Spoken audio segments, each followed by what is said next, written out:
Hey guys, it's Roderick. I'm here with the morning show, season 3, episode 8.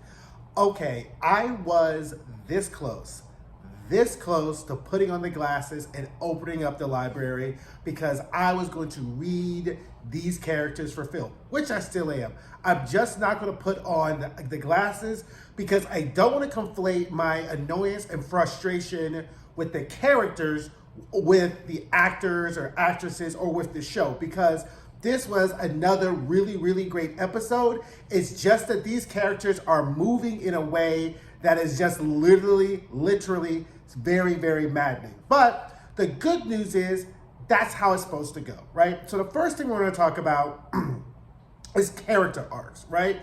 So character arcs is the progression of which a character makes through a narrative, right? So when you watch feature films, the character arc is very compressed. So the character starts off when we first meet them, and they go through these different progressions and moments called beats, and through every beat in which they have, the character reveals, experiences certain things, all to get at the end of the film that the character is in a different place, either physically, mentally, emotionally, than where we met them, right?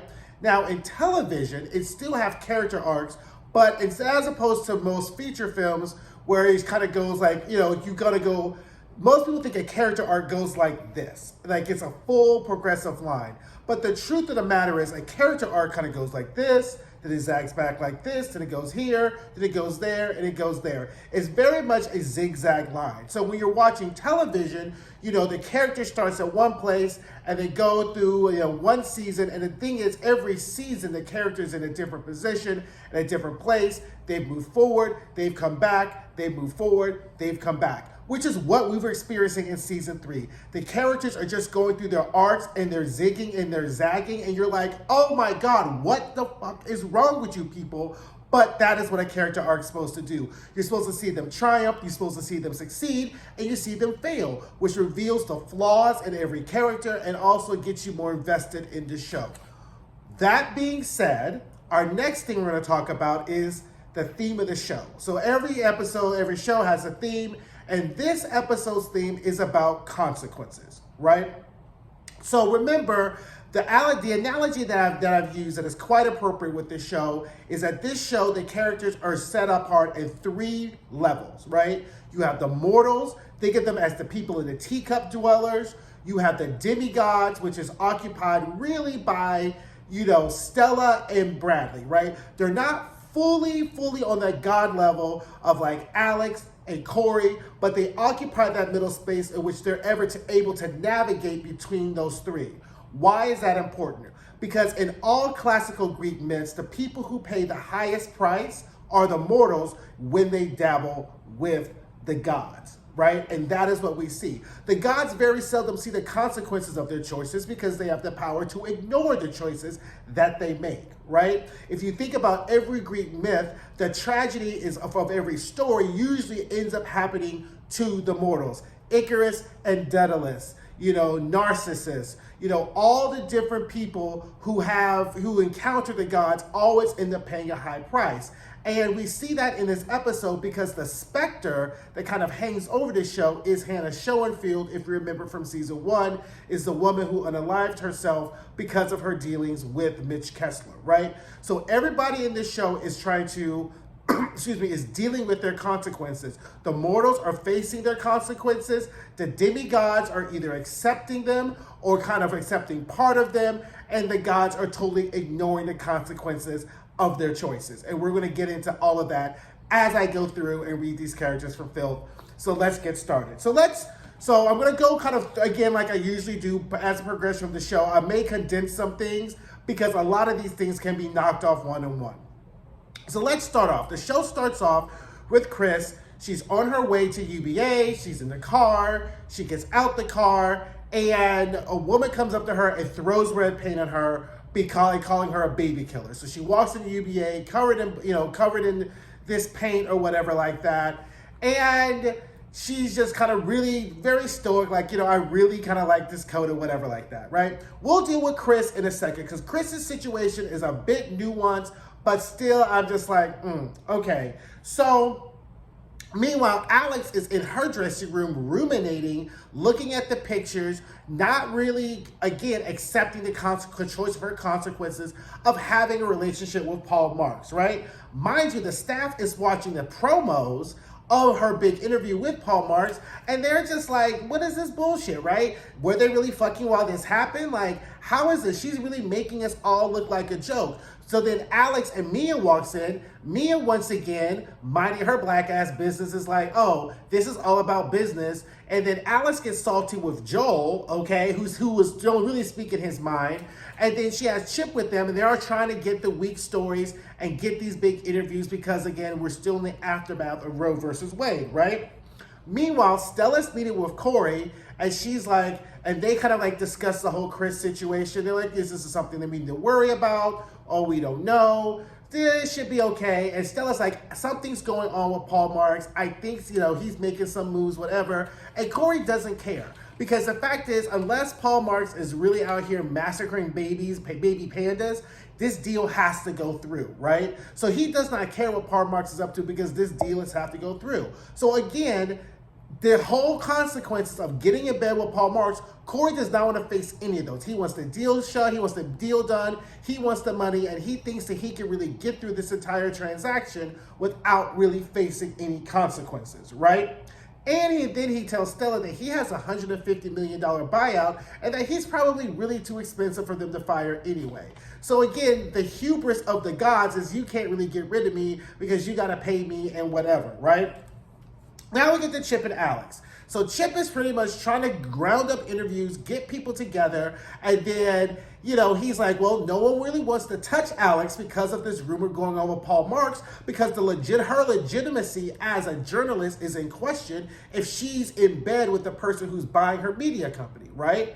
So Alex is trying to really put pressure on Chip, kind of like, you need to find somebody. All these people are falling through. She wants Anita Hill. Anita Hill's not going through or doing anything. And she's just like, we need to have this interview. We need to find out what's happening, right? Now, Bradley and Laura are having bagels. Everything's fine. Lesbian love. And then all of a sudden, Bradley gets up to leave. And then Laura finds the pen that Corey's mom gave her. I was like, where'd this come from? She's like, oh, it came from Corey's mom. And then Laura starts feeling some type of way, right? And I was like, here we go again with Laura feeling some type of way about Corey, right? And I recognize that at some point, okay, you may feel some type of way, but this could be solved in a conversation. Hey girl, what's going on? Are you fucking Corey? Do you want to fuck Corey? What's the situation? He seems to like you. And all Brad's gonna say is, I don't care if he likes me, I'm with you, I'm in love with you. So this problem that Laura has is a problem that Laura has created in her mind, in herself, but we'll get to, again, I'm building up to this read, because Laura is gonna get red for filth, Chip's gonna get red for filth. There are gonna be two people who are gonna barely escape this from really getting going unscathed, right? So then Stella meets with Bradley and tells her about Kate, and maybe Kate knows something. So let's start with Kate and Bradley. Let's start with Stella and Bradley because we can get them out the way. Stella starts to get all emotional, tells Bradley about how Kate came, and she does these tears. And I was like, well, Stella, where was this energy last week, right? When Kate came to you, wanted to talk to you, you were feeling yourself, sniffing, think about your employment contract or whatever, and you don't want to hear your friend. I recognize you now have remorse, but you should have kept some of that energy when Kate showed up. So she puts Bradley on the case. And this is where Bradley flourishes. She is an investigative journalist. She calls power to truth. So again, we're going back to Bradley and Alex again being foils in the fact that Bradley is really doing the work that Alex should be doing, but Alex isn't doing that because her judgment has been impaired, right? Bradley doesn't get read this episode because Bradley has operated exactly what she needs to do. Let's button up Bradley real quickly. Bradley gets up, Stella puts her on the trail to Alex. Bradley then goes and digs up some information on Kate. Then Kate then goes, so she calls Kate. Kate hangs up the phone on her. She gets a coffee cup that has Kate D on it that says, meet me in the parking garage. Bradley then goes and meets with Kate. She's like, don't turn around. Gives her a date and time to meet with Kate. So Bradley then goes to meet with Kate. In the interim, Amanda is like, this Kate girl may be a problem. Paul's like, shut it down. So then Kate doesn't show up. Bradley doesn't know what happened. She comes home. She calls Laura. We'll get to Laura in a second. So again, Bradley is done unscathed. She has operated and done exactly what she needs to do. She's gone from being an investigative journalist, TMS, all this stuff. And now she's kind of back to where we were. So we're doing this zigzag or whatever, right? Meanwhile, Paul is getting ready for this big launch. And it's obvious that his head's not in the game because he's been fooling around with Alex, right? So Amanda is like, look, you need to keep your head in the game. This is what we are all doing is for this big rocket launch, right? Now, Chip is editing the interview with Alex and Corey walks in. And then Corey walks in and is like, okay, cool. We're going to cut this scene. We're going to cut this scene. He wants to cut the whole casting couch comment and then wants to cut Paul's whole the whole wife leaving, whatever. And he's like, this is about ratings. Everybody knows they've already had sex, so they just want to watch the interview or whatever. Corey's like, well, Alex has final cut or whatever. Alex has final cut. Now we get to Laura's at NBN talking with Mindy Kaling, who's her co-host, and Mindy Kaling puts the bug in her ear that, I think they are really having sex. Let me send you a link to the UBA hacker. You can go through her text messages or whatever. And I was like, really? This is what we're doing? We're really at this stage? But Laura has this thing like a lot of, how do I say this? White women have, where it's like, just because you're in proximity to a problem does not mean you have to inject yourself into a problem, right? Bradley has not cheated on her. Bradley has not done anything to make her think that she's cheating, but this is just something that's gnawing at Bradley. Now, to be fair, as a gay man, I think I would probably, there's a certain kind of, I don't want to call it egotism about it, but I used to always say that if my boyfriend, husband left me for another man, I could probably deal with it better than if he left me for a woman, right? I don't know what that's about, and I don't know whether that's what it is with Laura, right? Because if Bradley was fooling around, having close relationships with another woman, would Laura still feel that way? I don't know, but I feel like a lot of this has to do with the fact that Corey is a man and Bradley is this newly minted lesbian or bisexual or whatever like that, and Laura just doesn't want to lose Bradley to a man. That's my perception. Let me know what you think, right? So now we get to Chris and Yanko, right? So Chris gets ready to do TMS, and Bradley accuses her of being irresponsible with her site because people are spray painting churches and kind of taking what she posted on Instagram. And Chris is just kind of acting oblivious and acting really butthurt. Again, there aren't consequences to what she has to do, right? Meanwhile, Mia and Layla meet with Chris and tell her, we're going to pull back on your SCOTUS coverage and you're going to get a bodyguard. So let's button up Chris real quick. So Chris annoys me because Chris is not really stepping up into the magnitude of what this situation holds. As Mia says in the control room, she's like, well, how is she making this about her? Layla counters and saying, well, she's not really making this about her. She's really calling truth to action, calling power to truth of what a lot of women are saying. That's debatable. But what Chris is not doing is stepping into the role and the spotlight that the situation has to capitalize on this. Remember last episode, I said, this is a type of situation that if it was Alex or Bradley, that they would have stepped into it and been made a star. Chris is floundering, okay? Chris is floundering because, one, she's not a trained journalist, so she's not used to this type of pressure and this type of scrutiny. Two, she doesn't know how to navigate really the deathly waters of this entertainment media complex, right? And there is nobody there to really give her kind of like, oh, girl, this is what you need to do. Okay, girl, this is not what you need to do, right? Because she's on her own, which gets us to her allegory at the end of the episode, right? So Chris goes, she gets her bodyguard, she gets some fan mail from a girl who wants to run track, Team USA, gets Chris to thinking about her time as a track star, and Chris goes back to the track to take a run, and she's running and doing her laps. and this white woman is lapping her, so she decides that she's going to try to beat her, and she ends up pulling a hamstring or hurting her leg, and she DNF, does not finish her lap around the track, which is what the episode is titled, which I think is a proper allegory for Chris's situation, because she is getting lapped by the other white women similarly situated because she does not know how to run this race. She's not running this race properly, and there's no one there to help her, right? She's not a trained journalist. She only knows track. She got pulled into TMS just to do TMS, just to do some morning show kiki kaka, and now she's above her depths, and there's no one there. There's no one championing her. There's no one mentoring her. So it makes me think or realize that maybe Sybil was not wrong when she says, do you really know how honored or grateful you are to have that role, right? See, the problem is when Sybil said it, the you came off as a euphemism you to black people. But what Sybil really meant is that anybody who chooses to deliver the news under the UBA brand should be grateful, should be honored, right? And Chris doesn't see it that way because there are levels to this, and she's on that mortal level, and she doesn't see the entire picture of what her role really is or could be at UBA, right? So that's what's very frustrating, but also very real, because it happens to a lot of black people who work in corporate America who are just kind of pigeonholed or really trapped in the level and not really given the mentorship or championship that they need, right? Now, Alex is in her office, and we get another great Alex and Corey fight. But this time it just kind of hit a little differently, right? Because Corey comes in and was like, hey, how's it going? We need to, I heard you want to bump this interview. She's like, Alex makes the case that the week's news should be about Roe versus Wade and not her.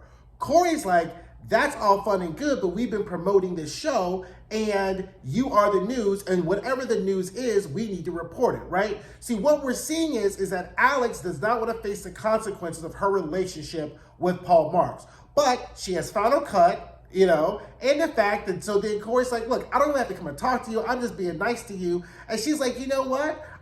You don't even have to worry about that, because soon this is going to be under new management, AKA the person who's eating my pussy, right? So then Corey's like, look, you think you are so close to getting power, but now you're going to relegate yourself to being the plus one and the date, which is a very potent statement, right? Because some would say that it really is the mark of most white women in corporate America, right? Like, it's all about the proximity to power of the white hegemony. So therefore, as long as Alex is somewhere close to the power, right, or close to the power, she's okay, as opposed to her stepping into the power herself. The great debate really is Alex playing this game from the vantage point of, I'm not going to try to take this power for myself because I know what can happen to me as a woman if I try to take some power. Let's be clear. Sybil's grandfather started the company and Corey moved her out. So nobody is safe, right? So as a woman, she knows what it looks like or how dangerous it could be for her to accumulate too much power. The question is whether or not Alex is really playing this chess, or whether she's just in the Paul Marks, cloud of like sex or whatever, and this is what's really happening, right? We'll have to get in debate. We'll have to deal with that, and when I get ready to read Alex for Filth at the end. So, now we get to Alex and Paul, they're texting back and forth, they talk on the phone, he's getting ready for his lunch, and she's still kind of butthurt that everybody's gossiping. And I was like, girl, what makes you think that people aren't going to gossip about you when there's pictures? Alex had two choices. She could have either come forward and says, this is my boyfriend, we're in a relationship, deaded it then, or she could have denied anything they were together. Alex has chosen not to make a statement, which is throwing more fuel on the fire of people talking and gossiping, right? It very much is like that scene in American President, if you've ever seen the movie by Rob Reiner with Michael Douglas, Annette Bening, Catherine Devereux, Michael J. Fox, and there's this whole great debate about whether Michael Douglas, who's playing the president, should go and make a statement about his relationship that he's having with Annette Bening. And he feels that he shouldn't have to make a statement, it's none of anyone's business. And then we get this fantastic, one of the best movie scenes of Michael Douglas finally deciding that he has to make a statement, not because America is owed a statement, but because the principles of democracy demands on its servants that everyone be held accountable. And that is what Alex's problem is that she does not want to be held accountable for her actions, right? You can't be the Alex Levy who talks about truth, who talks about loyalty, who talks about honesty, and then when a moment comes, she refuses to talk about it, right? But Alex gets hers in a second anyway, right? So then Chip breaks the news that Planned Parenthood doesn't want to meet with Alex. She gets salty with him. He's like, there's nothing I can do. Now, I got the very, very subtle impression that Chip was sandbagging Alex. That Chip really feels that this problem is Alex's fault because she won't put out a statement. She won't talk to her agent. Nobody wants to do anything. So he suggests this owner of an online magazine or whatever like that, right? She comes on. They do the interview. It starts off fine, but all of a sudden she makes a very direct and cogent connection between the right-leaning Supreme Court and the power of billionaires in American politics. And then she calls Alex out and saying, how can we really expect the news to really deliver us the news or the truth when you have billionaires owning the news? Alex, makes a straw man argument of Jeff Bezos, but she's like saying, well, no. And so then she calls directly Alex out on her relationship with Paul Marx. Alex is like, I didn't want to be the news. I'm not the story. And the woman's like, you just proved the point. Whatever you and Paul Marx decide is the news is the news. So mind you, Assistant Fish, who at this point, we don't know if her and Chip are together, we find out in a second, is looking at Chip like disgusted, is looking at Alex like disgusted. So then Chip and Alex get back to her office and they have a knockdown, drag out fight. Here are the highlights. Alex is pissed with Chip because Chip didn't do anything to help her. Chip is like, you did this to yourself and you could have helped yourself. Nobody told you to fuck Paul Marx. No one told you not to put out a statement. This is all of your doing, right? And then Alex fires back and says, well, since we talking about people fucking somebody, you don't fuck my assistant all up and down my house. And so now Chip is like, you ain't got to worry about that because you done fucking ruined that. And then at that point, I was like, ooh, Chip, that wasn't Alex's fault. That was your fault because you didn't keep your game tight. But then Alex does which is why we love Alex. She literally came to herself, looked at all these people looking at her, was like, the fuck you doing talking to me like this? You're fired, right? And I was like, that's what happens with greasy ass mouths. Let's button up Chip. Because what did I say last week?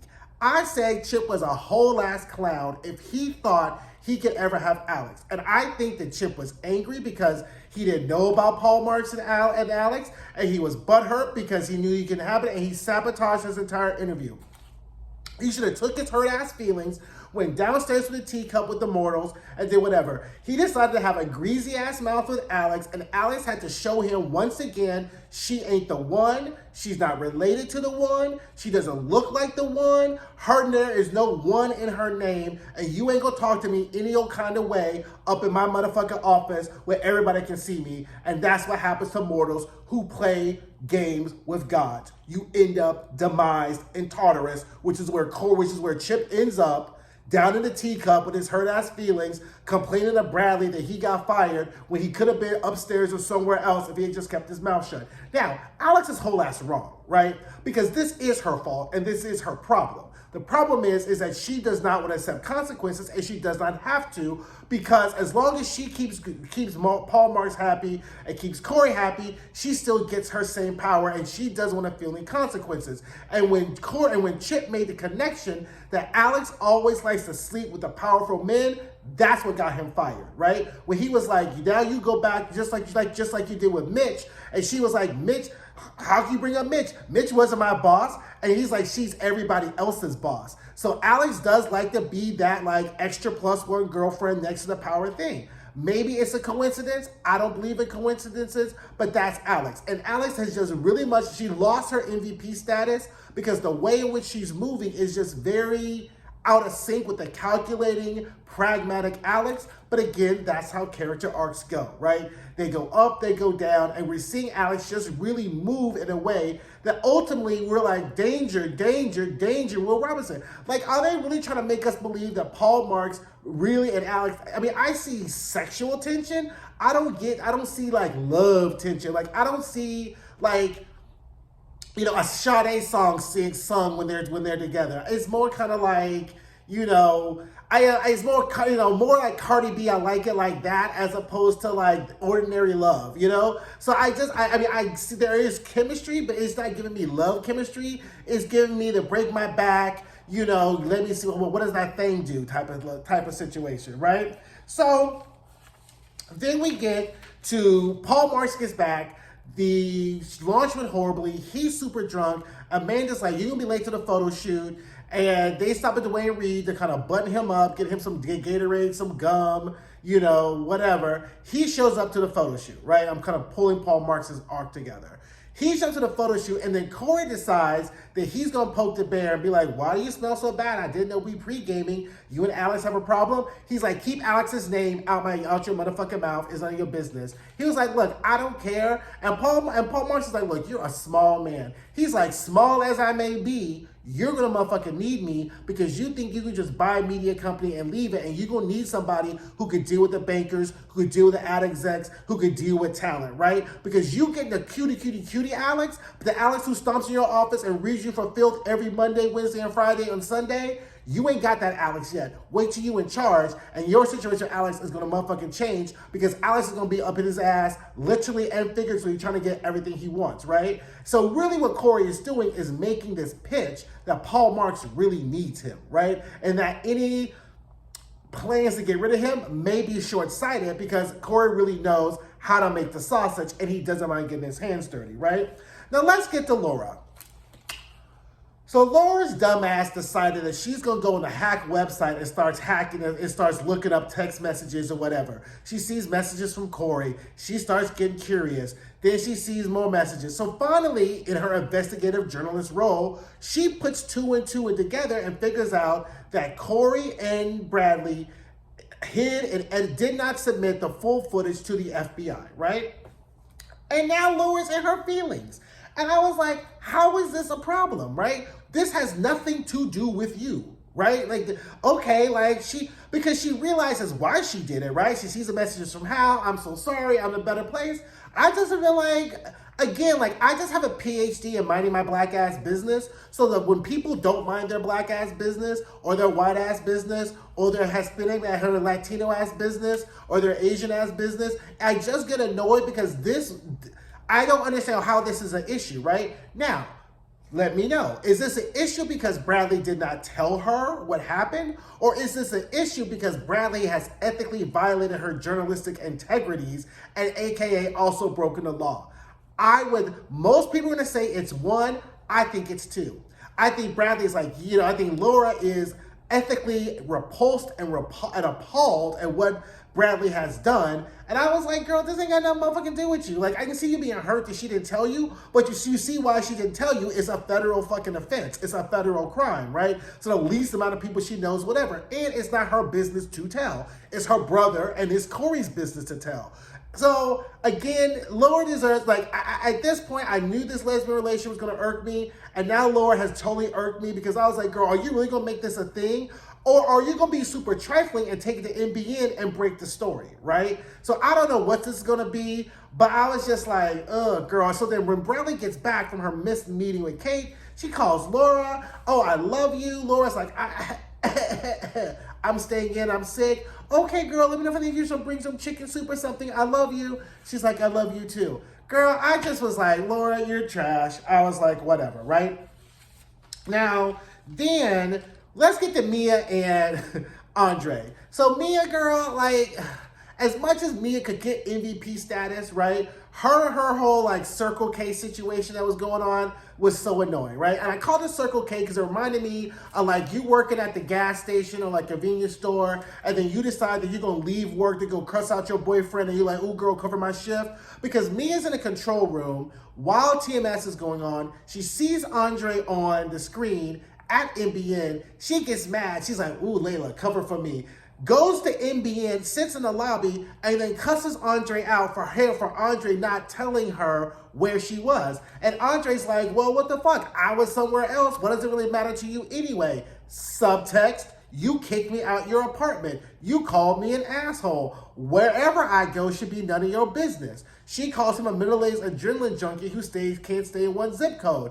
Andre takes that and does not call her a control freak who is scared of being in love. So anywho, at the end of the episode, Andre shows up. And Andre's kind of warming up to me. I think he kind of liked him better with the beard, but like he's cute-ish or whatever. And it's like, maybe I want another chance. And then she's like, I'm sorry for not being as supportive when you told me about Mitch and, you know, going to another country. And she's like, oh, I can't do this. This happens to me again. I don't know why the Patti LaBelle song feels like another one started playing in my head, but that's the song that should have been playing. A premonition in my bones. Here we go, right? Because I was just like, girl, if you're going to be done, right? But this whole merry-go-round with Andre, this is Mia's fault. Like, I'm putting this whole situation on Mia. When he came back and you were scared, all you got to do is have him do a COVID test, have his ass, sleep in the living room, you keep your mask on, and you didn't have to kick him out of the motherfucking house, right? He was not in your life because you kicked him out. So that the fact that he was out and what he did while he was out is on you and really none of your business. But anyway, child, that was like Mia. But then the big gimme gotcha comes in when Paul shows up to Alex's place and they do the commiserate, oh, how was your day? This was your day, boop, boop, boop. And then she's like, I fired Chip. And then Paul is like, ooh, okay, well, the launch went badly. He's like, look, I'm going to need some extra money because I'm not trying to spend up all my money on this rocket launch. He's like, why don't we just sell UBA, right? And so, because Alex is like, it doesn't feel like home anymore. It's not what it used to be. Yeah, because the way you move makes it not home. Because Alex just likes to think that she can move and do anything she wants to do without any consequences. And when there are consequences, like sleeping with Mitch, knowing what Mitch has been doing, not really saying anything, there are consequences to that, right? So Paul says, why don't we just sell UBA and we can just start something and then you can be in charge. And I'm like, how are you going to be in charge with somebody else's money, right? Like, again, unless Alex marries Paul Marks and then she could be in charge, this could be something like, I was like, how are you going to be in charge with his motherfucking money, right? But again, proximity to power. So she's mulling this over and whatever, and Amanda is in the car talking to somebody like, we want valuations, we want to know how much contracts are worth. Child, it's Fred's evil ass sitting in the background talking about, ooh, it's going to be a fire sale on a girl. Tee it up. And I was just like, oh my God. So I was just like, okay, this is what happens, right? And then we have the teacup situation, which again is the specter of Hannah Schoenfeld, which is the most potent example of consequences. Everybody's there. Corey's all shook. They toast to Hannah, which again is like the fallen mortal. She's more, not to devalue the effects of sexual assault, but it's a very Icarus type of situation. She flew too close to the sun, a place, a realm of the gods, and this is what happened.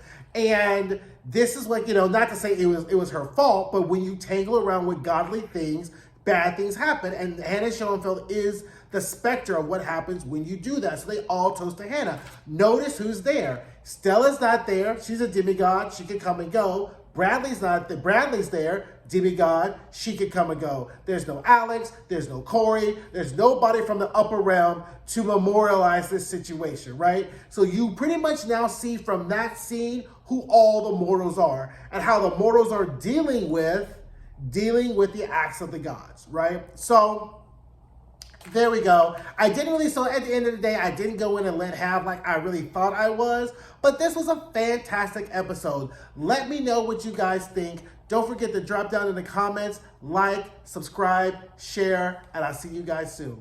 Bye.